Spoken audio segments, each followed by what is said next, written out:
ओम शांति। आज 3 मार्च 2021 है और आज बाबा के साकार रूप से चले हुए मधुर महावाक्यों का स्पष्टीकरण देंगी आदरणीय आशा दीदी।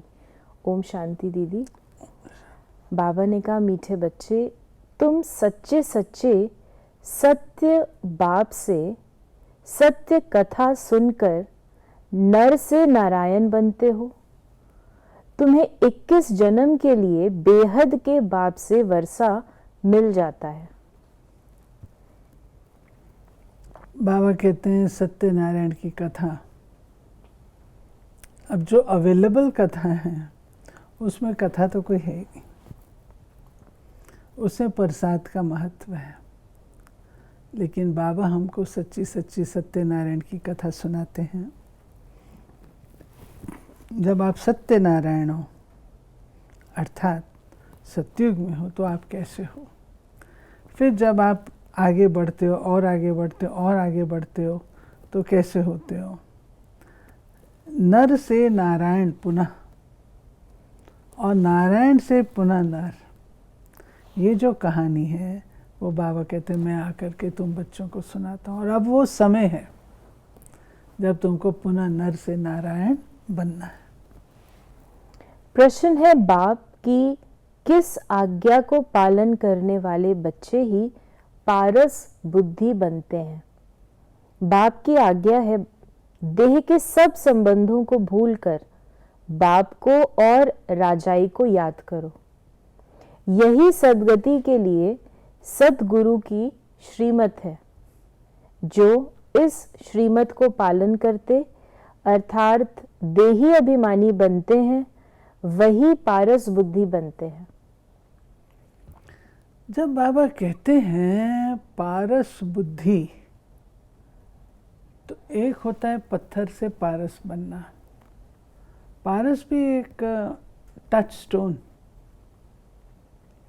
जिसके संपर्क में जब लोहा आता है तो वो सोना बन जाता है।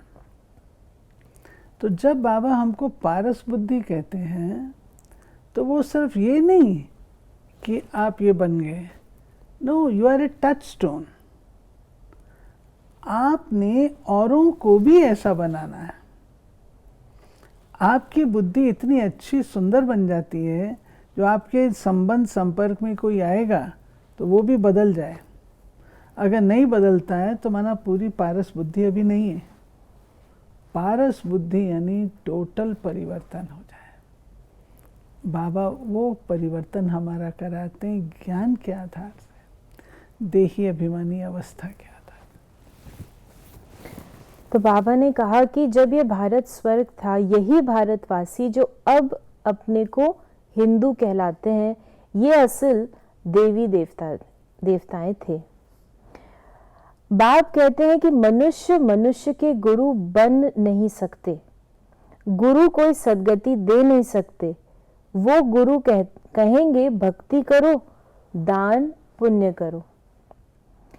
और बाबा ने ये भी कहा कि अबलाओं, अहिल्याओं, गणिकाओं और गुरु लोग जो हैं उनका भी उद्धार मुझे करना है, क्योंकि ये तो है ही पतित दुनिया। क्योंकि जो पतित दुनिया है उसमें कोई भी पावन नहीं है। तो जो पावन बनाने की बात है या उद्धार करने की बात है वो वही व्यक्ति कर सकता है जो इस चक्र से न्यारा है। अब चक्र में तो हम सब आत्माएं, और हम सब आत्माएं एक जैसी हो गई हैं। कोई थोड़ी परसेंटेज में ज़्यादा है, कोई थोड़ी कम है, लेकिन है तो सबके ऊपर वो असर रावण राज्य का। तो बाबा ने कहा कि मैं जो न्यारा हूँ, मैं आकर के तुम आत्माओं को पतित से पावन बना सकता हूँ, क्योंकि मैं हूँ पतित पावन। मेरा टाइटल ही है पतित पावन। किसी भी आत्मा का टाइटल पतित पावन नहीं है। या तो पतित है या वो पावन है। मनुष्य आत्मा, देव आत्मा, महात्मा, धर्म आत्मा किसी को भी पतित पावन नहीं कहते हैं, किसी को नहीं कहते हैं। ये टाइटल केवल और केवल परमात्मा का है। तो परमात्मा कहते हैं मैं ही आकर के तुम आत्माओं को पतित से पावन बनाता हूँ, बना सकता हूँ। बाबा ने कहा कि ये खेल है, वो है हद का ड्रामा, ये है बेहद का ड्रामा। वर्ल्ड की हिस्ट्री, ज्योग्राफी आदि से अंत तक तुम अभी जानते हो और कोई भी नहीं जानते। और इसी प्रकार बाबा ने हमें जो सद्गति के बारे में कहा कि कहावत है कि सर्व का सद्गति दाता पतितों को पावन करता एक है। ये है झूठ खंड, सच्चा बाबा सचखंड स्थापन करने वाला है। जैसे पतित पावन की बात है उसी तरीके की है। बाबा ने कहा कि भगत पूजा करते हैं, परंतु भक्ति मार्ग में जिसकी भी पूजा करते आए हैं एक की भी बायोग्राफी नहीं जानते। ये स्वाभाविक है, आपका कोई इष्ट है, आप किसी को एडमायर करते हैं, आप किसी को वर्शिप करते हैं, कम से कम उसकी जीवन कहानी तो पता हो। आप क्यों वर्शिप कर रहे हैं, आप क्यों उसकी पूजा करें, फॉर व्हाट एंड व्हाई? क्यों? अगर पता ही नहीं है, एक मोटर जैसे रिस्पॉन्स है, भाई ये करना है, उसने ये किया, उसने ये किया, तो मैं भी ये कर रहा हूँ। लेकिन क्यों? एक समझदार व्यक्ति क्वेश्चन करता है कि मैं इसकी पूजा क्यों करूं, क्या उसके अंदर गुण है, उसकी बायोग्राफी क्या है, उन्होंने क्या किया।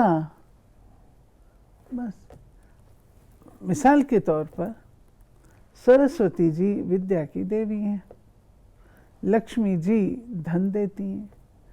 उन्होंने किसको धन दिया, किस किस को दिया, उनके माता पिता कौन थे, क्या उन लक्ष्मी बन कैसे गई वो, तो ये सारी बातें हैं ना, ये तो पता ही नहीं है, बस सिर्फ उनकी पूजा करनी है। तो बाबा कहते हैं कि इसको हम क्या कहेंगे, क्या कहेंगे? आप वर्शिप कर रहे हैं परंतु you don't know anything, blind faith.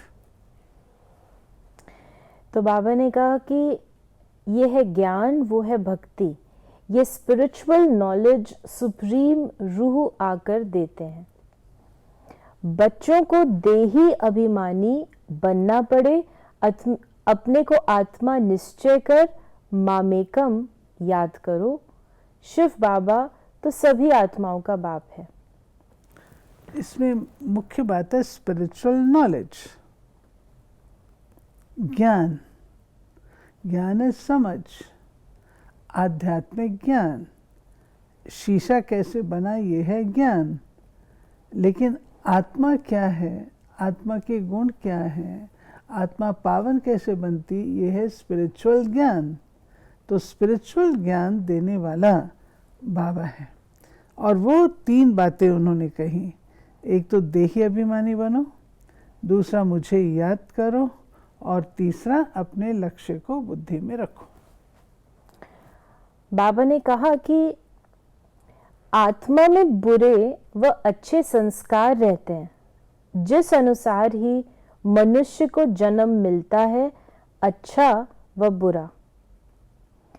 ये जो पावन था अभी पतित है, तत्तत्वम, यानी ये तो ब्रह्मा बाबा के बारे में बाबा ने बताया, लेकिन कर्मों ये के अनुसार कई बार कहते हैं कि आत्मा निर्लेप है, आत्मा के ऊपर कोई लेप शेप नहीं चढ़ता, लेकिन बाबा स्पष्ट कहते हैं कि आत्मा में अच्छे बुरे संस्कार होते हैं। अगर लेप शेप नहीं चढ़ता, कर्मों का कोई प्रभाव नहीं होता, फिर तो सबकी आत्मा एक जैसी होनी चाहिए, बुरी कोई होनी ही नहीं चाहिए, अच्छी अच्छी होनी चाहिए, या अच्छी नहीं होनी चाहिए, सब बुरी होनी चाहिए। लेकिन कोई अच्छा है, कोई बुरा है, कोई देव है, कोई दैत्य है, कोई महान है, कोई निम्न है, ये व्यत्यास क्यों? हर एक के अपने कर्मों के ऊपर निर्भर करता है। जैसे कर्म करते हैं वैसा ही उनको प्राप्त होता है, वैसे ही उनके ऊपर नाम पड़ता है। तो बाबा हमको ये बता रहे हैं कि अच्छे और बुरे कर्मों के आधार से आत्मा के संस्कार बनते हैं और उस अनुसार ही उनके कर्मों की भोगना आगे चलती है। तो अब जब हम संगम युग पर हैं और हमको ये नॉलेज कि ये अच्छे कर्म है, ये बुरे कर्म है, तो हमें कॉन्शियसली देही अभिमानी होकर के श्रेष्ठ कर्म करने का पुरुषार्थ करते रहना है। बाबा ने कहा मरना तो सबको है, अभी सबकी अब वानप्रस्थ अवस्था है। एक सद्गुरु बिगर सर्व का सद्गति दाता कोई हो न सके, यानी वर्तमान समय सभी की वानप्रस्थ अवस्था है। फिर बाबा ने कहा मुझे कहते ही हैं हे पतित पावन शिव बाबा, अभी स्मृति आई है, सभी आत्माओं का ये बाप है। आत्मा सत्य है, चैतन्य है, क्योंकि अमर है। आत्मा सत्य है, चैतन्य है, अमर है। बाबा ने कहा क्योंकि अमर है, क्योंकि अमर होने के कारण वो सत्य और चैतन्य है। मतलब अमर है तो सत्य भी है, चेतन भी है, अनादि है, अविनाशी है, आत्मा कभी मरती नहीं है। तो सत्य जो ट्रूथ, सत्य माना अविनाशी, चैतन्य कॉन्शियंट। अगर आत्मा मरने वाली हो फिर तो चित्त भी ना रहे और सत्य भी ना रहे। तो अमर है इसलिए सत्य भी है और चैतन्य भी है। बाबा ने कहा कि बाप भी सत्य चैतन्य है। वो मनुष्य सृष्टि का बीज रूप होने कारण कहते हैं कि मैं सारे झाड़ के आदि मध्य अंत को जानता हूँ, इसलिए मुझे नॉलेजफुल कहा जाता है। परमात्मा बीज रूप है ना, तो बीज रूप है, लेकिन बीज कौन सा बीज? चैतन्य बीज है। चैतन्य बीज है तो चैतन्य बीज तो सारे वृक्ष को जानता है। बाबा कई बार मिसाल देते हैं कि अगर जड़ वृक्ष भी चेतन होता तो बताता कि मैं कैसे वृद्धि को प्राप्त होता हूँ। तो ये तो शिव बाबा बीज रूप होने के कारण और चैतन्य होने के कारण हमको सारे वृक्ष का विस्तार भी बताते हैं और उसका फिर सार भी बताते हैं। बाबा ने कहा कि अभी पुनर्जन्म मिलता है नरक में, ऐसे नहीं कि सुख में चले जाते हैं। जैसे हिंदू धर्म वाले कहते हैं कि स्वर्गवासी हुआ तो जरूर नरक में था ना। अभी स्वर्ग में गया तुम्हारे मुख में गुलाब। जब स्वर्गवासी हुआ फिर उनको नरक के आसुरी वैभव क्यों खिलाते हो? पितृ खिलाते हैं ना। बंगाल में मछली अंडे आदि खिलाते हैं। अरे उनको ये सब खाने की दरकार क्या है? वापस कोई जा ना सके। बाबा वो जो रस्म अपने देश में श्राद्ध खिलाने की उसकी बात कर रहे हैं। कई बार आत्माएं, पुराने समय में आत्माएं आती थी, आत्माओं का आवाहन करते तो आती थी। तो बाबा कहते हैं कि वो जो आत्मा है आती है, एक तरफ तो कहते वो स्वर्ग चली गई तो उसको चैन से वहाँ बैठने दो ना, उसको यहाँ क्यों बुलाते, उस पुरानी दुख की दुनिया में क्यों बुलाते? जाओ, स्वर्ग में चली गई, वहाँ तो 108 प्रकार के व्यंजन हैं, फिर उनको बुला करके यहाँ पर दाल रोटी सब्जी क्यों खिलाते हो? व्यंजन खाने दो ना। आत्मा चली गई, सात्विक हो गई, फिर यहाँ आकर के उसको प्याज लहसुन और ये सब उल्टी सीधी चीज़ें क्यों खिलाते हो? तो पावन बन के चली गई। तो बाबा कहते हैं सब बातें समझने की है। आत्मा कोई जाती नहीं, कोई आती नहीं। आत्मा यहीं पर पुनर्जन्म लेती है, एक शरीर छोड़ती है तो दूसरा लेती है। आज का वरदान है कंपनी और कंपेनियन को समझकर साथ निभाने वाले श्रेष्ठ भाग्यवान भव। ड्रामा के भाग्य प्रमाण आप थोड़ी सी आत्माएं हो जिन्हें सर्व प्राप्ति कराने वाली श्रेष्ठ ब्राह्मणों की कंपनी मिली है। सच्चे ब्राह्मणों की कंपनी चढ़ती कला वाली होती है। वे कभी ऐसी कंपनी नहीं करेंगे जो ठहरती कला में ले जाए। जो सदा श्रेष्ठ कंपनी में रहते और एक बाप को अपना कंपेनियन बनाकर उनसे ही प्रीत की रीति निभाते हैं, वही श्रेष्ठ भाग्यवान है। कंपनी और कंपेनियन, संग और कंपेनियन, वो कंपेनियन और साथी। और आज की दुनिया में एक चीज़ जो हर कोई महसूस करता है, अकेलापन। अगर हम बाबा को अपना कंपेनियन बना लेते हैं तो हमसे कदापि अलग नहीं होगा, साथी रहेगा। बाबा कहते भी हैं, मैं वतन में फ्री बैठा हूँ, तुम्हारे लिए हूँ, तुम मेरी से सेवा लो, तुम बुला के तो देखो मैं हाजिर होता हूँ या नहीं होता हूँ, आऊँगा। इसलिए उस कंपेनियन की कंपनी में रहने से अपना फ़ायदा ही फ़ायदा है। स्लोगन है आज का, मन और बुद्धि को एक ही पावरफुल स्थिति में स्थित करना, यही एकांतवासी बनना है। राइट। मन और बुद्धि को एक ही पावरफुल स्थिति में स्थित करना, यही एकांतवासी। ये बहुत ज़बरदस्त चीज़ है। एकांत का नया मीनिंग है, मन और बुद्धि को एक बाप की याद में मग्न कर देना। तो ये थे बाबा के आज के महावाक्यों का स्पष्टीकरण।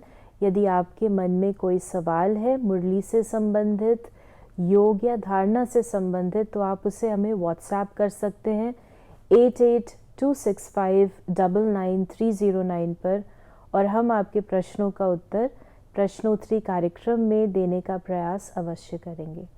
ओम शांति।